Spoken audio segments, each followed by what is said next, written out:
Hello, everybody. Welcome to another episode of the Crime and Coffee Couple. My name's Allison. And my name is Mike. Hello, Mike. Hello, dear. How are you? I'm doing quite well. How are you? Oh, great. Now that you've acknowledged me for the first time today, and it's 2:38 p.m. So. Oh, when did you get here? Oh, yeah, I know. That's kind of the whole life I lead. I'm just kidding.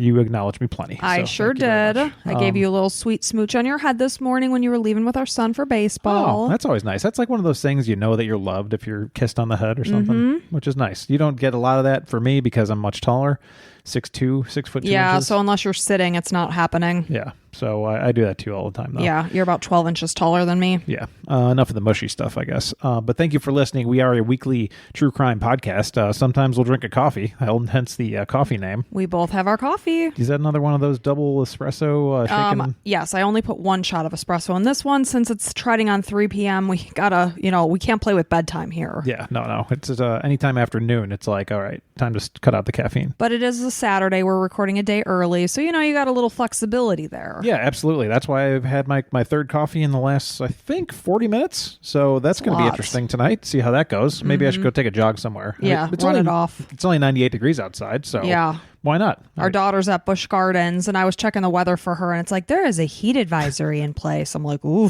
glad it's you and not me. I think there's a heat advisory pretty much everywhere. Oh, it's disgusting. Is it just the U.S. or is it like everywhere? I don't even think it's just the U.S. I was checking Chicago weather the other day. It was like 75 degrees for a high, so we're the only ones in hell here. I think Texas, maybe California too. Yeah, you're probably right. I have seen that. I don't know if it's current, but anyway, it's awful. Yeah. But we're here. Yeah, we sure are. And I'll say one thing right before we started.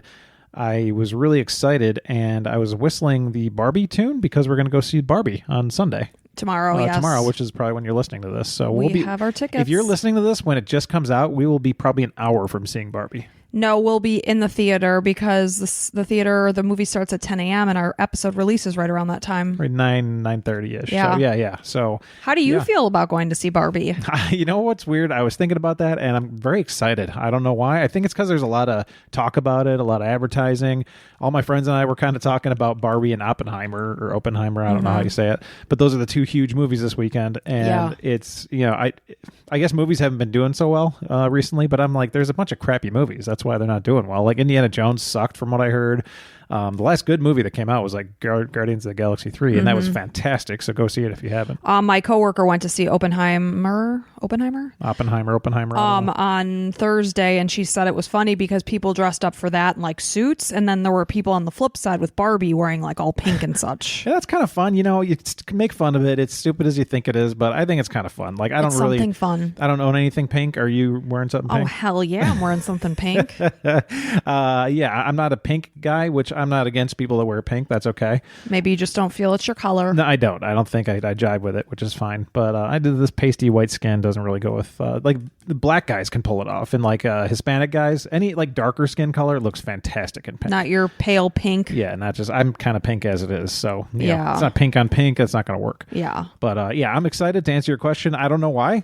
It might be terrible, but I don't know. It's just something fun. Yes.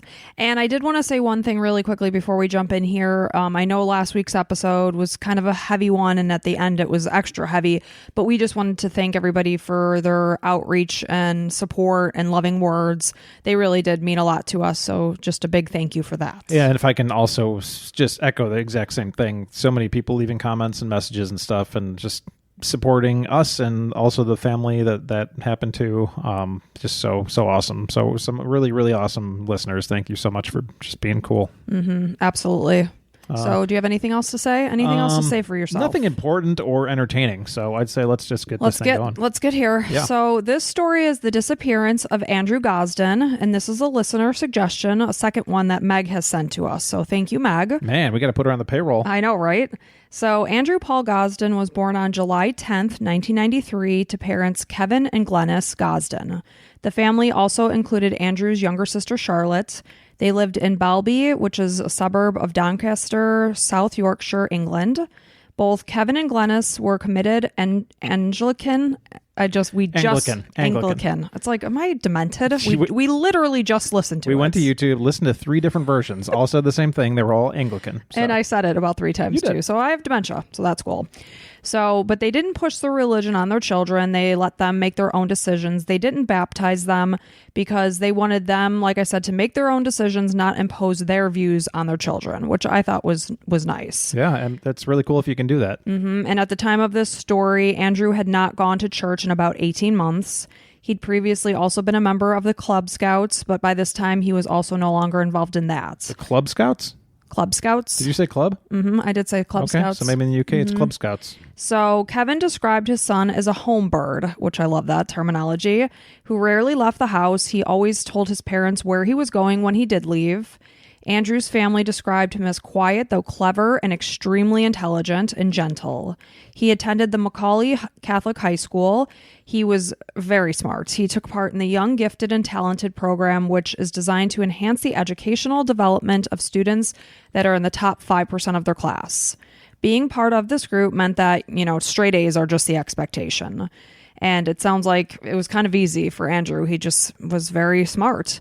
And Andrew was described as a prize-winning mathematician who seemed to be destined to attend Cambridge University. Despite Andrew's intelligence and his 100% attendance record, he was described as having a neutral attitude towards school. He hoped that his upcoming year would be more challenging, since previously it felt like he was just cruising through his education. Wow. I guess that's the thing when you're that intelligent. It's like it takes a lot to challenge you. Yeah, absolutely. And you know what? I'm watching this show that there's a really smart person, and it seems like a lot of it's like just memory, like being able to recall things, because that's all a lot of education is. It's like, what's the right way to do this, whether it's writing or mathematics or whatever it might be. Mathematics, so it's like something just has to click. For me, it was just remembering formulas and stuff. As long as you remember the formulas, when to put those in, then you're good. I was watching the Gilmore Girls. Our daughter and I are just like obsessed with the Gilmore Girls, and they were doing this math work on the board, and I was looking at them and then listening to the teacher. I'm like, he may as well be speaking French right now, because whatever he's saying means nothing to me. So he was very smart. Yeah, and I'm not. So yeah, it's okay. You're smart, just not good at tests. So during the summer of 2006, Andrew attended Lancaster University, wanted to make sure I said that right, as part of a 2-week program with the Young Gifted and Talented program. Again, it's for those that are in the top 5% academically. It's also for students ages 11 to 16 who are very smart. When he came back from the program, his parents recalled that he was enthused about his experience. Kevin and Glennis indicated that Andrew was happy with his own company, but he wasn't a loner. He did keep to a small group of like-minded friends. Outside of school, though, he didn't really spend much time with these people. It was more of them conversing while they were in class together. When he would get home, he was very happy to just do his own thing. Andrew didn't exhibit any signs of depression. There was no indication that he had been on the receiving end of any kind of bullying. Andrew's teachers felt that he was shy, quiet, and mature beyond his years. He was a deep thinker who rarely got worked up or moody. Kevin felt that his son was absent-minded. He was not streetwise, which could potentially make him vulnerable. Andrew had owned several mobile phones over the years between ages 10 and 12, though he rarely used them, and eventually he ended up losing them. So several. Okay, so same phone number, probably just lost them. Yeah. Okay. Just didn't really keep track of his cell phone. Didn't know if that was anything with the story. No, it's not. I guess you could say it kind of is, because he, at the time of the story, doesn't have one. So he lost it so he did end up getting another one. He lost it a couple years later, shortly before the story took place. His parents did offer to replace it. He said, no, I would prefer that you spend the money and get me an Xbox, because that was more important to him. So he did love reading. He read Lord of the Rings, The Hitchhiker's Guide to the Galaxy. He loved metal bands such as Slipknot, Muse, and Funeral for a Friend. These were amongst his favorites. Huh, man. I've never heard of Funeral for a Friend. I haven't either. I would guess it was UK, but okay. I'm a fan of those other ones. Mm-hmm. So on the morning of Friday, September 14th, 2007, Andrew woke up later than what was normal for him. He had a difficult time getting out of bed that morning. His mood seemed a little annoyed, which wasn't his typical character. He's described as very even-keeled. So he left the house at 8:05 a.m., and a family friend who was Reverend Alan Murray was sitting on a bench in the park. He saw Andrew cross Westfield Park for the bus stop that he utilized every day to get to school. That evening, the Gosden family were getting ready to sit down to dinner. Charlotte was in her room on her laptop, and Kevin and Glennis were visiting with a family friend. They were just sitting there in their house as a typical evening went on, assuming their son was in his room or this room where he would use to play his Xbox games. Didn't even think about it. So they thought he was in the converted cellar, which is where he kept his video games. And he oftentimes gathered in this space after he came home from school. So it was just an assumption based on what was normal. So when his parents called for him to come to dinner, there was no sign of Andrew. They went to his bedroom. They found his Macaulay Catholic High School blazer and tie draped neatly over the back of his chair. They later found that his school shirt and his pants were inside the washing machine. Kevin and Glennis went on to make several phone calls. They were starting to become frantic, trying to figure out where their son was, because again, he's the type of kid that is a homebody or a home bird, as his dad said, and if he was going to go somewhere, they were always made aware of it. So this was very much out of character. So they started to make phone calls to figure out if anyone had seen him. Ultimately, they discovered that he was not at school that day, which only, increased their worry because, again, he had 100% attendance record. Yeah. He's not going to just mess that up. Right. So they ultimately found out that the school was aware of the fact that Andrew wasn't there. They called it in, to let the family know that he wasn't. They left a message, but it was the wrong number. So they ultimately left a message on somebody else's phone. So they called the police at 7 p.m. to report Andrew missing. At the time, they believed that something must have happened to him as he made his way to school that day. So family and friends came together to search for Andrew until it was dark.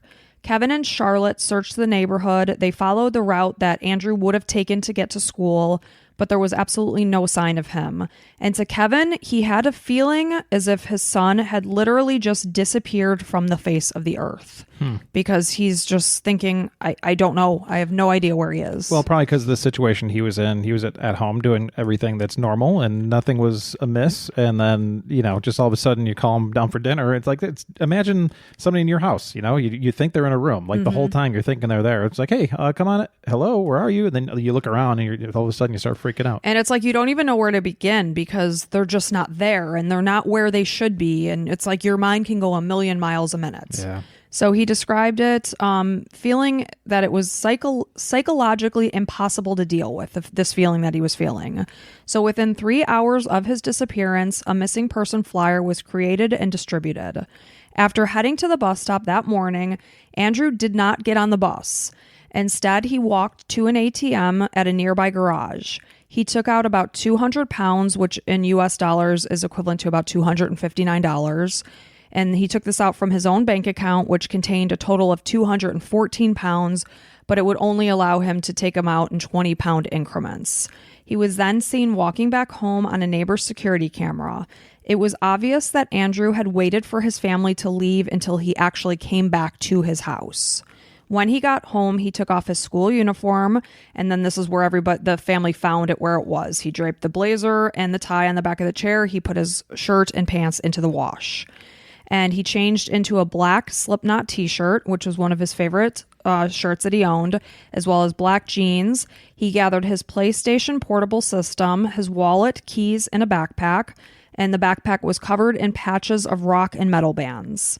At the time, he was a slim-built kid. Some people said despite his age of 14, they would guess he was maybe more like 12 years old, on first glance. Mm-hmm. He stood at about 5'3" with light brown hair, brown eyes, and required strong prescription glasses.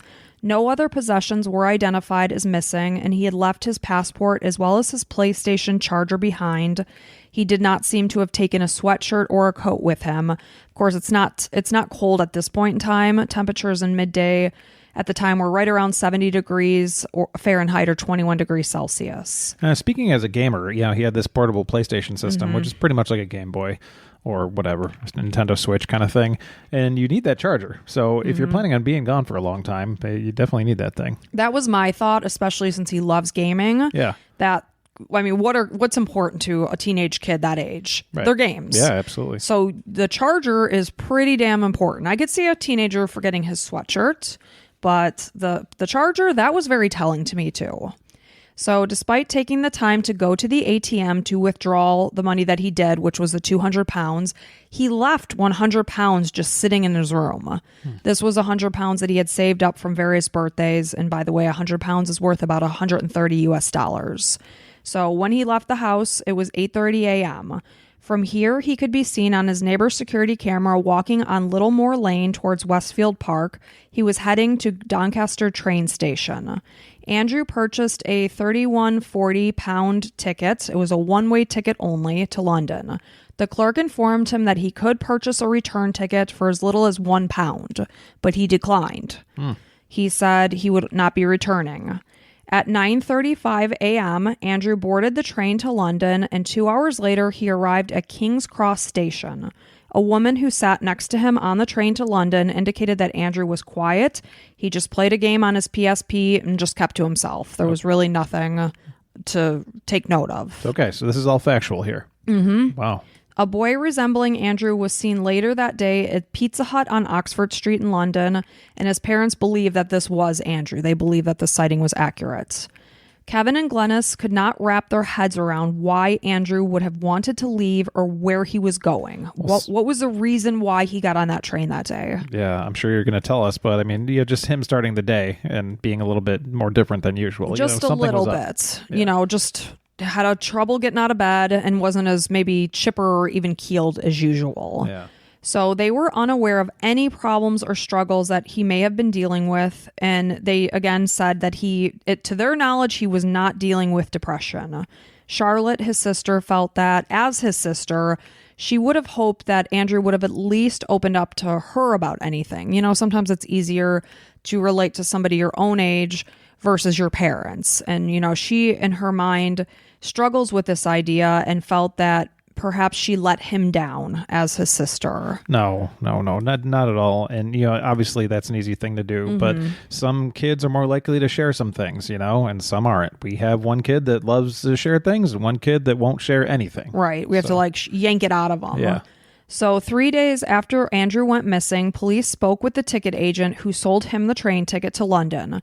Kevin didn't find it odd that Andrew had only purchased a one-way ticket since he did have family there. His grandparents were there as well as other family members, and he theorized that maybe he went on the train with the idea of going to see family. So, however, the police did speak with all relatives that did live in London. They were cleared of any involvement. None of them had seen Andrew, so he did not make contact with them when he got to London.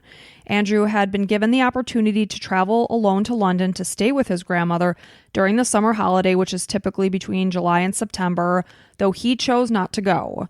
And at the time of this story, Andrew is only 8 days into the new school year. So he would have just been given the opportunity to be in London for the summer and didn't want to. So why now? There's a lot of questions here. He had something planned, probably. So Kevin and Glennis had noticed changes in his normal routine when on 2 occasions in the days leading up to his disappearance, he walked home from school rather than taking the bus. And this was a 4-mile or 6.4-kilometer walk, which would have likely taken him about an hour and 20 minutes. It's a long-ass walk. It is, especially after a long school day. Yeah. And you have a bus that will take you to the station just, minutes from your house. I mean, if I'm going hiking, a 4-mile walk's like a nice hike. Yeah, whereas that 4-mile walk, that's a long way. It's a commitment. Yeah. So Kevin and Glennis indicated that Andrew did enjoy London. He liked visiting the museums, the exhibitions, and according to Kevin, he was comfortable and knowledgeable in navigating the public transport system around the city because they did have family there. They would go. So it's not like he had never been to London and it was this foreign world to him. Well, that's good news. So when police spoke with Kevin, he indicated that nothing seemed amiss the evening before he'd gone missing. It was very uneventful and typical. They ate together as usual. They all washed up, the dinner dishes in the kitchen after dinner. Andrew and Kevin worked on a puzzle together for about an hour, and then Andrew watched some comedy shows on TV with his mom. CCTV footage of Andrew arriving at King's Cross wasn't located until 27 days after he had gone missing. He was seen on CCTV footage at the train station. It was 11:25 a.m., and he was walking out the front entrance of the station. And this is the last confirmed sighting of Andrew From here, we have no idea. So the pizza place may have been afterwards, but it's not confirmed. It would 100% be afterwards because it was after he had already arrived in London. But again, there's not video confirmation of this. It's only speculation. Yeah, this is the last 100%. 100%. This is him. Got it. So it's unknown why Andrew went to London. He had, again, been there before. He had enjoyed it, but he had never had any desire up until this point to go by himself. And, you look at, as a parent or whoever, any family member, you look at some of the things that happened, they would have given you an idea of that. And like the walking thing, like, maybe he just wanted to walk more. Maybe he wanted more exercise, like anything. Like people can change their habits all the time. Doesn't mean that they're planning on doing something they shouldn't. So right, it could be that he just wanted a change of pace. Say, I'm just going to walk today. It's a beautiful day. But the more information like that you give to the police, the better their investigation goes. Right. So they, of course, are racking their brains, thinking, what could it possibly be? One idea is the band 30 Seconds to Mars was performing that night at Brixton Academy, and he may have gone to see them. Oh, he would 100%. If he likes Muse, 30 Seconds to Mars, it's so funny when you said Muse, I was thinking 30 Seconds to Mars. Really? Wow. That'd be a big one, yeah. Yeah, so that's a possibility. And then there's a band called Sixth. It's SIKTH. They were also set to perform that night for the rescheduled farewell show at the Carling Academy. It had originally been scheduled for July 7th, but they moved it to this date. Again, this was a very unique event since it was the last show for the original vocalist, so it might be one of those things. It's like, hey, it's now or never. I got to catch this. But is he the type of kid to do that? No, he's not at all. So I don't think those are... but he is huge into music. Sure. So, retired head of Metropolitan Police's Central Images Unit believed that this idea was very possible. He asked that anyone with photos or videos taken at the concert please come forward so that super recognizers could be used to scan these images. And just to let you know, this is a term that was coined in 2009, 2 years after Kevin went missing. It's people that can quickly scan something and their eyes can like hone in on what it is they're looking for. Like they'd be pros at like Where's Waldo. That's incredible. I know. Isn't it funny how the human brain can be? Yeah, it's amazing. That's so cool to have that. And how one brain can do it and one, like I'm like looking at the photo like, oh, where the hell's Waldo? You're like, he's not here. Waldo is not on this page. This is a joke. And a super recognizer's like, Waldo's right there. I've been looking at him the whole time. So, they did, I'm sure, have a bunch of people come forward with videos and photos, and I'm sure they did look at them. They didn't see anything. So also the band HIM was holding a promotional signing at HMV Music Store on Monday, September 17th. This would have been 3 days after Andrew disappeared. But that same evening, they were also performing at an invitation-only show. Again, the only way for this, though, is you'd have to compete in various contests and giveaways. Did Andrew do this? There was no sign of that. Well, this is interesting because London, one of the biggest cities in the world, obviously. Mm-hmm. So, I'm sure there's a ton of different concerts going on any given night, whatever people. So it's tough. I mean, they got to chase those leads, but still. Right. So again, this idea was investigated, did not come up with any leads. Kevin suspected, this is his dad, that maybe Andrew went to London with the idea of the easier to seek forgiveness than ask permission mentality. Like, oh, I want to get to this band. My parents, they're going to say no. I'm just going to do it and then apologize after the fact. That's what I do at work. I do that at work all the time. It's a possibility. And I'll tell you what, kids, it works quite a bit. So, I mean, don't do anything stupid, but... Right. Yeah, do it at work once you're older. So it was also speculated that Andrew may have traveled to see someone that he had met online. This idea was ruled out, though, because there was no evidence to support this idea. The only computer in the Gosden home was Charlotte's laptop, which she had only had for 8 weeks at that point, and his family confirmed that he had not used it. He had also, he didn't have an email address. He had not set up any kind of online accounts through his Xbox or his PlayStation. Really? No, nothing like that. He just wasn't interested in it. Huh. The computer was removed from Andrew's school and the Doncaster library that he could have potentially used. There was no indication or trace of activity from Andrew. I mean, he's probably smart enough to delete any kind of records, but then if you'd also have like forensic type of IT people that would be able to find that stuff. Yeah, exactly. So Charlotte confirmed that Andrew did not connect with any others socially via the internet. So this idea was tossed. Man, what is he doing? I know. So London is a city that is saturated with security cameras. So it would be likely that Andrew could have been tracked around London. But again, police did not review any CCTV footage for 27 days. And by the time they did, much of the area footage had already been deleted because it's, on a loop of however many days. Sure. It starts to delete itself. Yeah, but hey, this kid's missing. Maybe look at the tapes before 27 days. Is there like a big question of people saying, why the hell did it take so long? So Kevin feels that the South Yorkshire police handled the case in a very slow and chaotic and disorganized way. It was actually the family, not the police, who obtained the video footage from their neighbor's home of Andrew walking to the train station. It was also the family who spoke with the train station employee at Doncaster station who sold the ticket to Andrew, as well as a man who sat opposite him on the train as far as Peterborough. So a lot of the legwork, it seemed, was coming from the family. Yeah, like the police were doing close to nothing, basically. Or at least if they were doing something, whatever they were doing was not getting any answers. Right. So the South Yorkshire force indicated that they had asked British Transport Police, or the BTB, to search CCTV footage within 2 days of Andrew disappearing, though they were unable to find him amongst the crowds. An officer was then sent to London to review the footage, and that's when Andrew was ultimately spotted. But again, it took 27 days. Stupid, ridiculous. So had it been, say, 3 days, the area footage would have still been intact, and then they could have followed where he went. I mean, as the South Yorkshire police, don't they know this? Don't they know that there's probably a time limit on this thing? Time's a ticking here. Yeah. They could have probably seen exactly where he went. Right. And the solution is not to extend that time. The solution is for the police to get off their ass and go find this information quickly.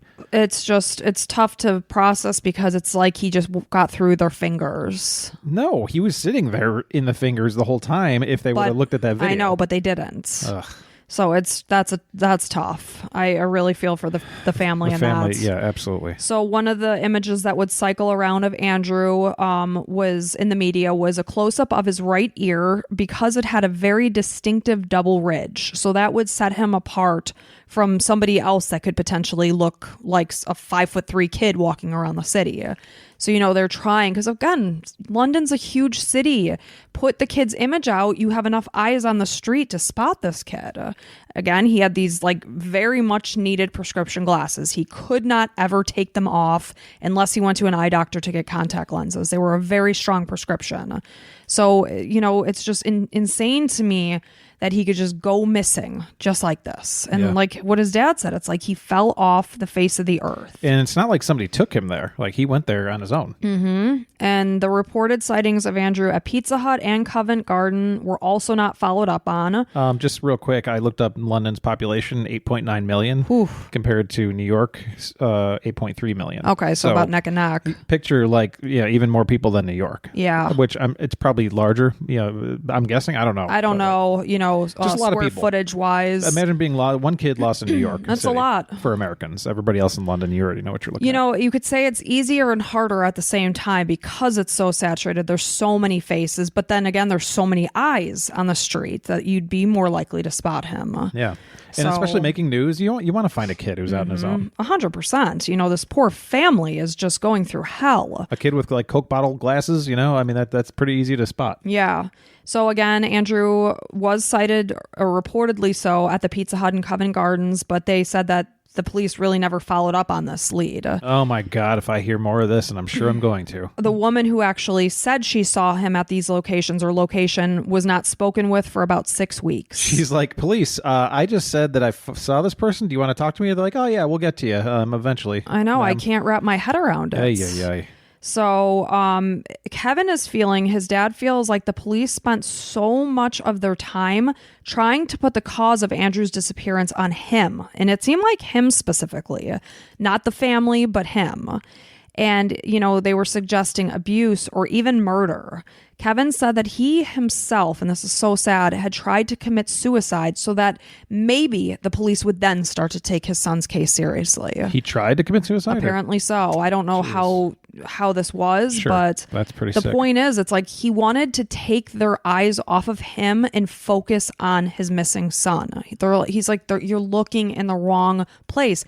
The weird thing is there's CCTV video of him walking to the station and then arriving in London. Why would they think his dad was involved? That they didn't find any of that till later, right? 27 days. But it's so in the meantime, that whole 27 days, they're grilling focusing Kevin on Kevin. Yeah, man, that's horrible. And I know it's a CCTV footage in London that took 27 days. I'm not sure how long it took for the video cameras of the neighbors. I would imagine that would be a lot quicker. Yeah, well, you just ask them. Say, exactly. Hey, can I see it? And yeah, man, can you imagine being the family, just being like, please, man, even if I get looking into Kevin, I get looking closer, like we always say, you start in the inner circle and then work your way out, but maybe do both at the same time. Well, and we know Kevin wasn't at home. So where was he? So, okay. If, say, this happened to our family, they would give a ring-a-ding to my employer. Hey, was Allison at work on whatever day? Yeah, she was here. And we have security camera footage of it if you want to see it. Right. Okay, Allison was there. Boom, done. Right. So what's the deal with that? I don't know. None. I really can't say. Deal. So up to 3 years after Andrew left, we still don't know anything. Police still, according to Kevin's family, or Andrew's family, Kevin is saying this, still were pulling the family over to search their car. They've got something about this family, man. I'm not saying now they may have done something to push him away, right? That I don't know. We don't know the inner workings of any family. Right. Now, I'm not trying to say they did. I'm just saying anything's possible. If some of Andrew's family members are listening, as far as we know, anything could be possible, but I mean, we have him in London here, so let's focus over there. Right, exactly. Nobody knows what happens behind anybody's closed doors. We could shut this camera off and then I could, be terribly abusive to Mike. I'm going to tell you that wouldn't They happen. all know that I'm the mean one in this relationship. They do. But the point is, do they have any reason to believe this? Because, of course, they're going to talk to family and friends. Hey, were the Gosdens kind of an angry bunch that, they would torment their kids? No, there weren't. Why would you think that they were? Yeah, if there's any evidence pointing to it. Sure, if there's any evidence, and I know they're talking to family and friends. Right. So I don't get it. So again, up to 3 years later, they were still searching the car to see if there was any evidence that Andrew was with them or something. So within a year following Andrew's disappearance, 122 potential sightings were reported across the UK, which all turned out to be false leads.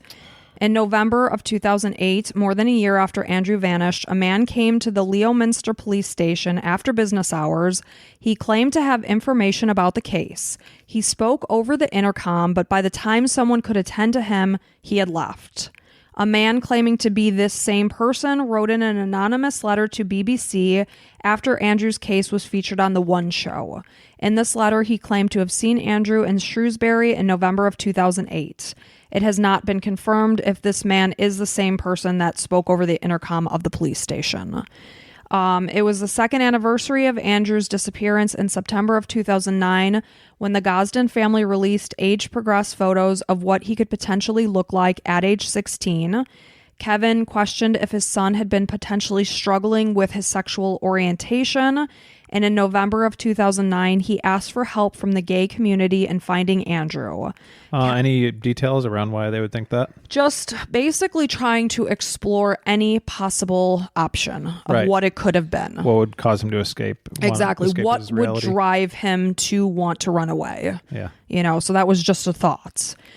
Kevin said that they are a pretty open family, but he did wonder if Andrew just found it too awkward just to openly speak with his parents. Wait, did you say they're members of the Anglican Church? Yes. Okay. But again, they're very open-minded. They didn't make their kids come to church. They didn't baptize them. They wanted them to make their own choices. Right. So that seems very open-minded to me. Yeah. Again, he just questioned if maybe his son just felt it was just too awkward of a conversation to have, and that maybe it was just easier to leave. Who knows? He says that their love of their son is unconditional. They would never have had any issues with it. Kevin felt that in his heart that Andrew's decision to leave was a spur of the moment one. That's his thought.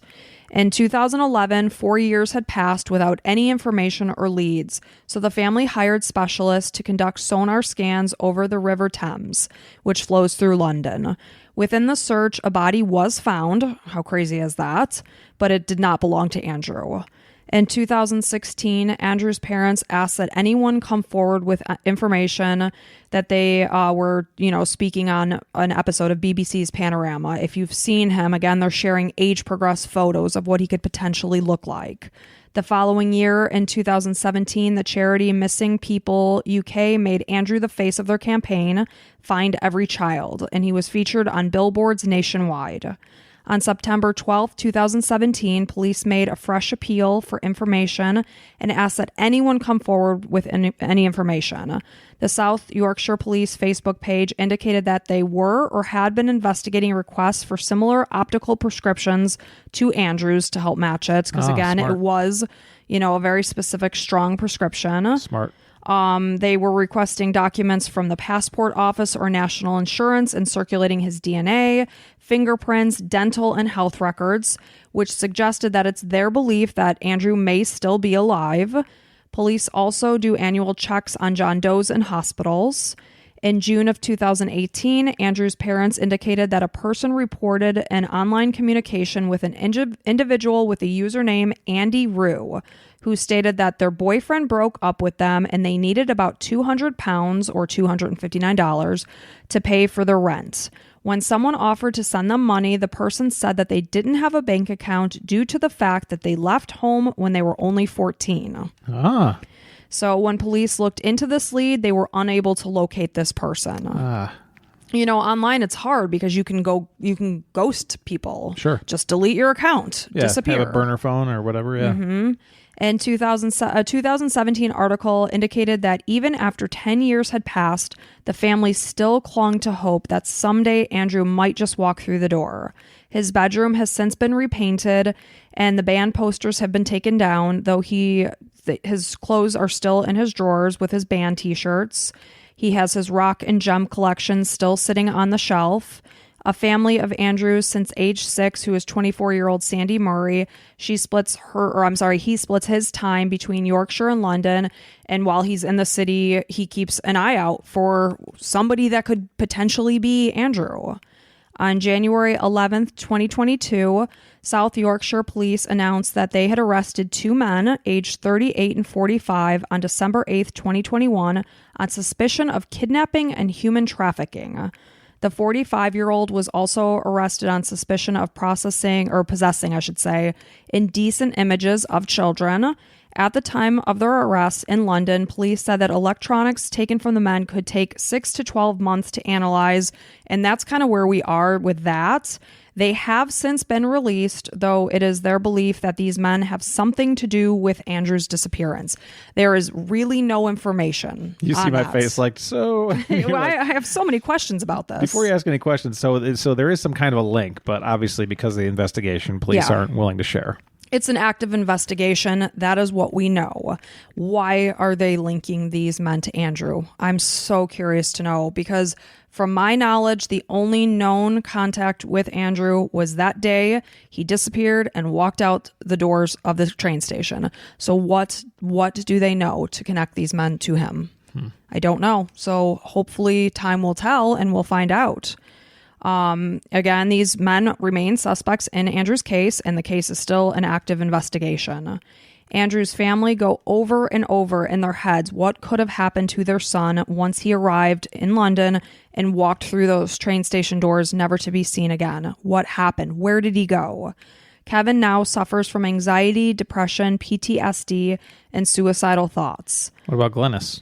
They don't say much about Glennis. Obviously, she's Andrew's mother, and I'm sure she's suffering. It just seems like Kevin is more of the spokesperson of the family. And so he you was the target of the police too. Yeah, so you hear more of what are his thoughts. I can only imagine the hell his mother is going through.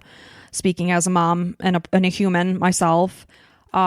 Charlotte continues to speak of Andrew in the present tense because until she knows otherwise, that's the assumption. She says it becomes more and more difficult with each passing year. She wonders what he would be like if they met today, and even questions if she could potentially walk right by him on the street and not even know that that's her brother. 100%. Might have really long hair and beard and whatever, and just not even look like him. It's got to be kind of a crazy thought. Yeah. Like, I could walk by a person and not know that it was my brother. Yeah. That's tough. So I really do feel for them. Because they continue to hold out hope that he may come home one day, they refuse to leave the family home.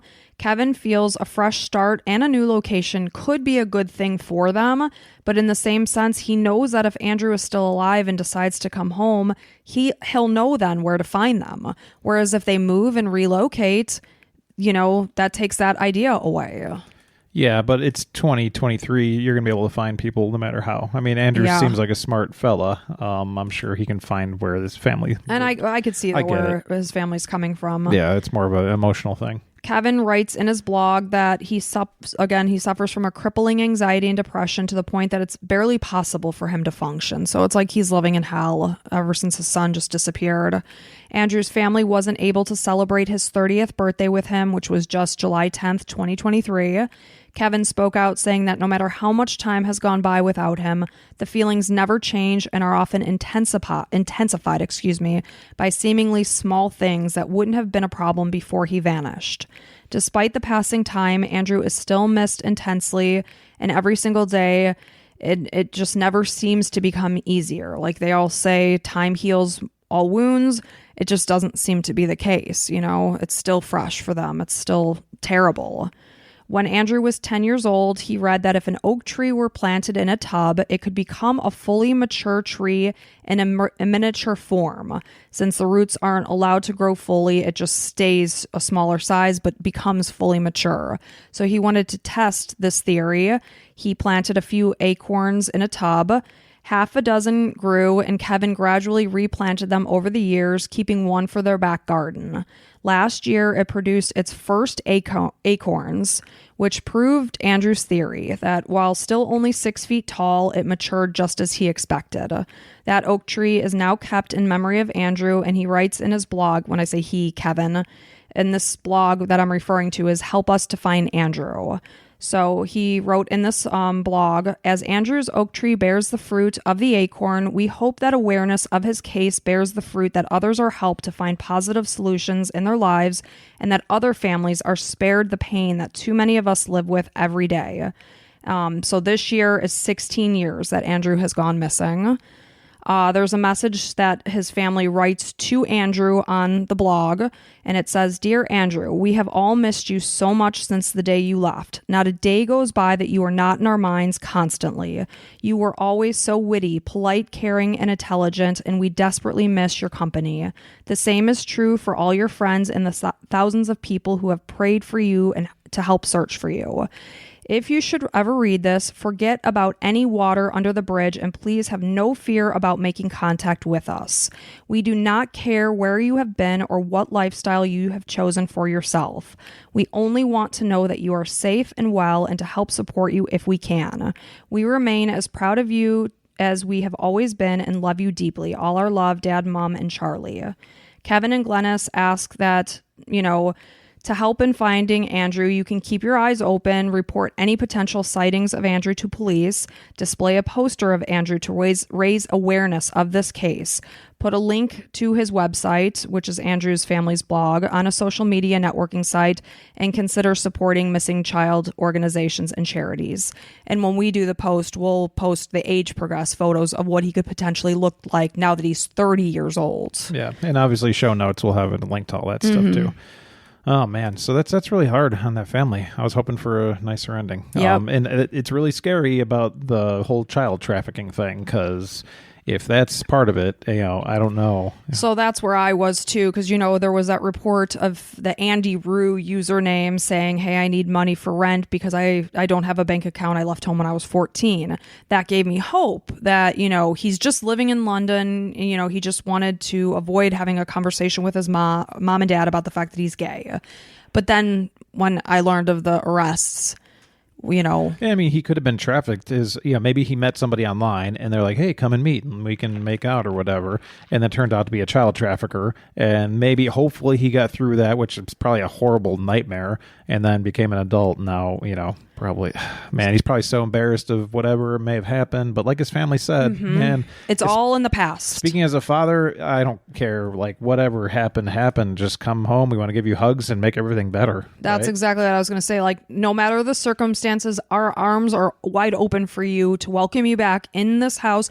If you tell us you want no questions asked, there will be no questions asked. We'll never talk about any of it. Promise. We just want to know you're okay. We want to just love you and move forward in the years that we have together with you. The new relationship starts right now, July of 2023. Yeah, and it's just so hard for them. It must be so hard to just not know. And I'm just hoping that something comes of the arrest with these two guys, which again, of course, they have been released, but police say, they believe there was a strong connection.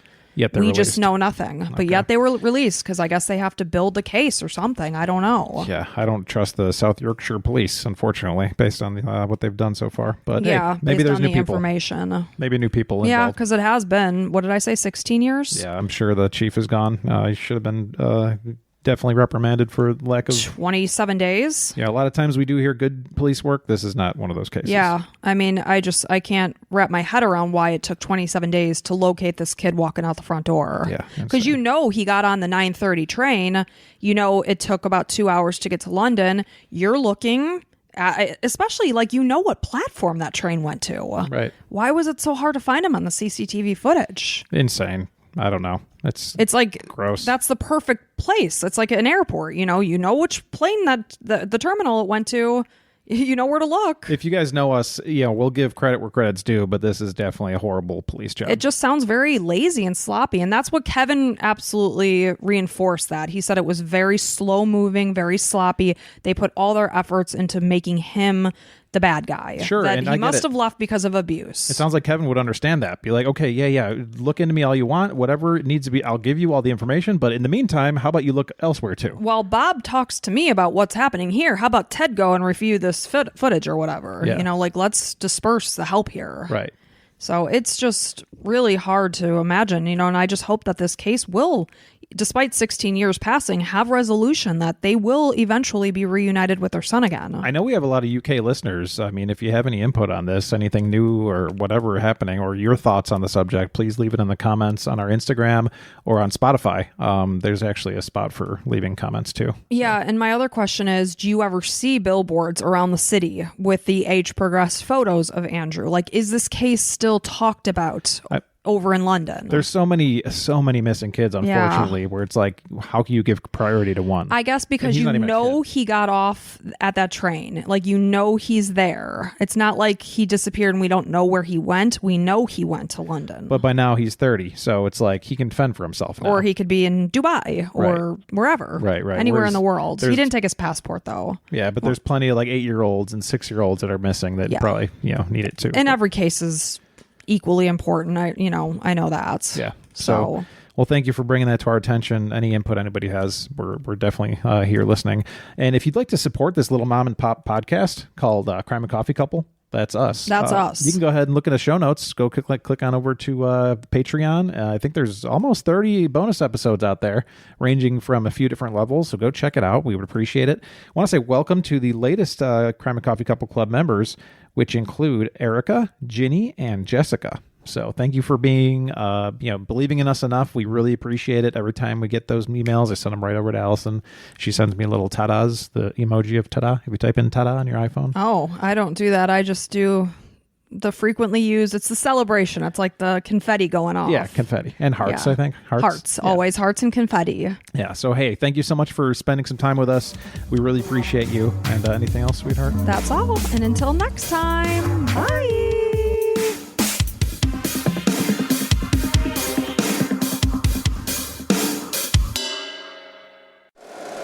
If you like the show, please take a moment to rate, review, and subscribe. It really does help the show to grow.